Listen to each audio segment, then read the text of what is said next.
Assalamualaikum semua. Halo, selamat pagi. Jumpa lagi di kelas 5, tema 3, subtema 3, pembelajaran 5 dan 6. Belajar tentang apa ya kira-kira kita hari ini? Sebelum kita mulai, mari kita berdoa menurut agama dan kepercayaan masing-masing. Bismillahirrahmanirrahim.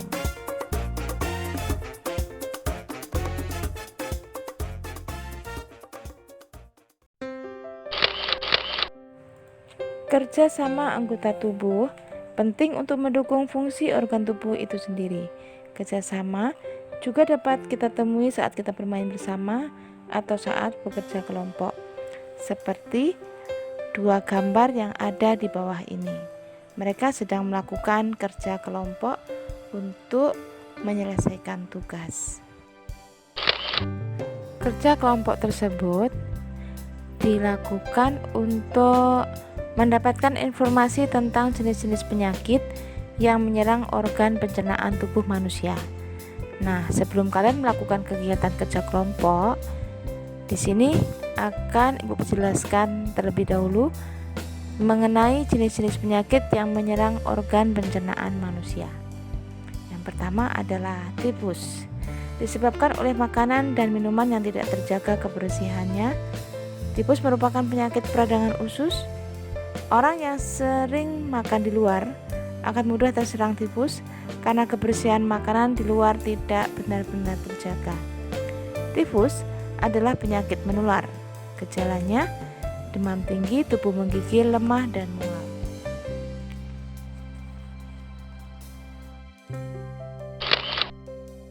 Yang kedua, penyakit yang menyerang sistem pencernaan, radang usus buntu. Terjadi karena ampas kotoran yang tidak tercerna menumpuk di usus buntu, terutama di bagian umbai cacing. Ampas kotoran yang tidak tercerna tersebut berasal dari makanan yang sudah diuraikan, misalnya cabai. Penumpukan kotoran menyebabkan umbai cacing menyempit dan terinfeksi kuman. Akibatnya, umbai cacing akan meradang. Gejalanya, tubuh demam, perut kanan bawah nyeri, mual, dan muntah.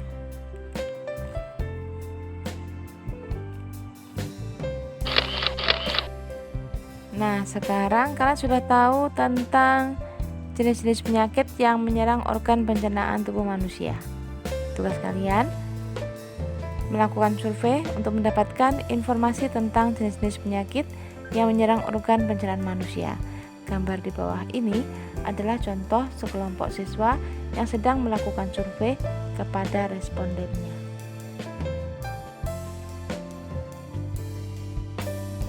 Nah, jangan lupa ya, sebelum melakukan survei, sebaiknya kelompokmu menentukan siapa responden yang akan disurvei. Di lingkungan sekitar sekolah, misalnya siswa sekolah, guru, penjaga sekolah, orang tua, aparat pemerintah, atau pegawai puskesmas. Dan langkah berikutnya, kalian harus membuat daftar pertanyaan, misalnya jenis penyakit, sistem pencernaan, tindakan yang diambil ketika mengalami penyakit tersebut, seberapa parahkah penyakit yang dialami responden, apa penyebab penyakit sistem pencernaan responden, bagaimana tingkat kesadaran responden menjaga sistem pencernaan, seberapa sering responden mengalami penyakit tersebut, juga bagaimana responden mencegah agar tidak terserang gangguan penyakit tersebut. Itu adalah contoh pertanyaan yang bisa kalian gunakan untuk mensurvei responden.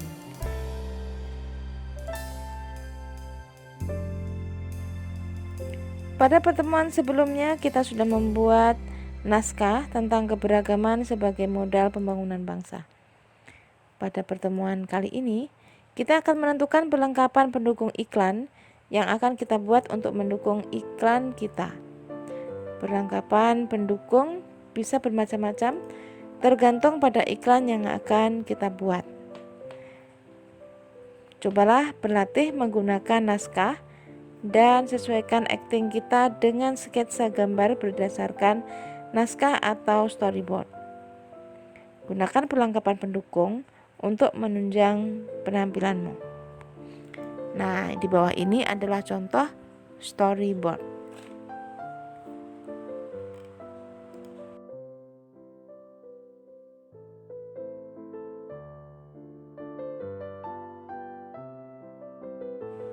Agar penampilanmu maksimal ketika membawakan iklan sesuai naskah di storyboard, ada hal yang perlu kalian ketahui. Melakukan kontak mata dengan penonton, tidak menutupi mata penonton, menggunakan suara yang lantang, intonasi yang jelas, serta ekspresi yang tepat dan sesuai, menggunakan bahasa tubuh yang baik dan penuh percaya diri.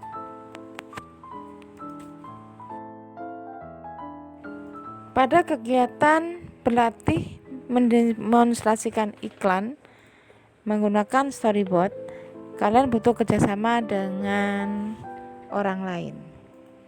Keragaman tidak menghalangi sebuah bentuk kerjasama. Malah sebaliknya, keragaman justru semakin memperkuat kerjasama. Indonesia sangat kaya akan keragaman budaya, antara lain terlihat pada keragaman seni rupa daerahnya. Karya seni rupa daerah yang terdapat di Indonesia antara lain seni batik, ukiran, dan anyaman. Karena seni rupa di setiap daerah memiliki ciri khas masing-masing yang dipengaruhi oleh kreativitas seniman yang membuatnya. Budaya daerah setempat, ketersediaan alat dan bahan baku, teknik yang dipakai, fungsi benda yang dibuat, juga unsur keindahannya. Gambar di bawah ini adalah contoh dari seni rupa daerah yang menonjolkan fungsi dan teknik pembuatannya.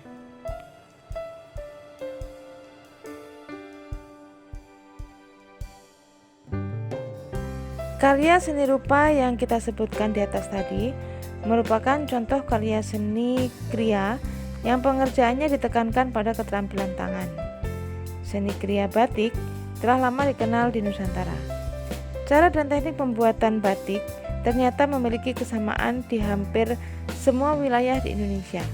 Yang membedakan adalah pada penggunaan warna serta motif batik tersebut. Apa ya alat dan bahan batik? Mari kita simak. Yang pertama, kamu menyediakan kain polos ukuran 1x1 meter. Berikutnya tali rafia atau nilon, kelereng atau batu, 2 bilah kayu, kompor, air, panci, garam, juga karet gelang. Dan bagaimana pembuatan batik? Teknik pembuatan batik. Tulis menggunakan canting sebagai alat pembuat batik, seperti gambar di sebelah. Yang tengah itu namanya canting ya. Seorang perempuan sedang membuat batik menggunakan canting. Kemudian yang di bawah itu adalah batik yang menggunakan cap menggunakan stempel yang di atasnya sudah berbentuk ragam hias batik. Dan yang paling atas itu adalah batik yang sablon ya. Cara tekniknya dengan cara cetak atau sablon.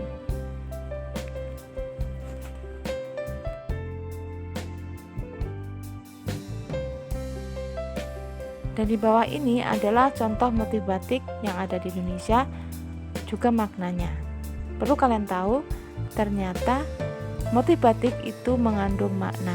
Contohnya di sini adalah desain motif parang rusak. Motif parang rusak yang memiliki makna pertarungan antar manusia melawan kejahatan dengan cara pengendalian diri yang disebut membentuk manusia menjadi mulia dan bijaksana. Dan yang sebelah kanan adalah contoh motif batik Megamendung dan Parang Kusumo. Yang di bawahnya adalah batik Pekalongan dan Yogyakarta Ceplok.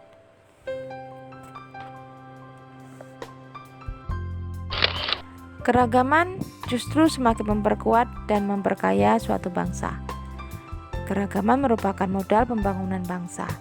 Ini adalah tema iklan layanan masyarakat yang kita rencanakan sejak pertemuan sebelumnya. Keragaman sosial budaya Indonesia sebagai modal pembangunan nasional.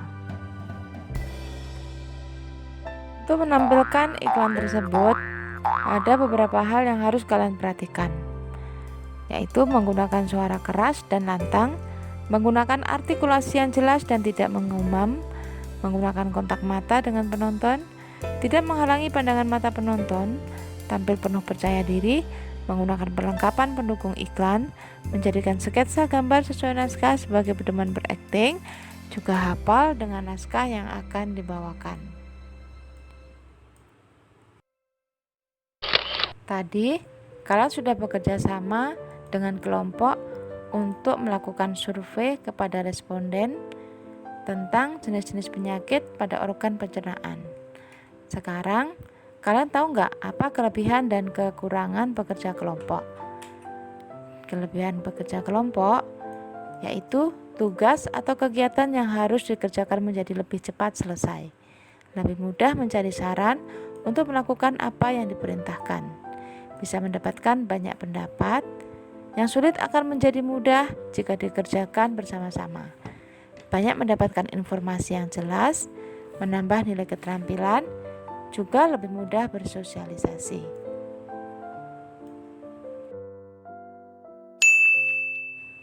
Tadi, kalian sudah tahu tentang kelebihan bekerja kelompok, dan ternyata ada kekurangan dalam kerja kelompok, yaitu banyak keributan atau banyak yang berbicara. Kemudian, waktu lebih banyak terbuang, kurangnya fokus dalam tugas yang diberikan. Pembagian tugas masing-masing lebih banyak pilih-pilih, dan kesulitan saat presentasi. Lihat gambar di samping, satu orang saja yang bekerja, yang lain berkelompok berbicara.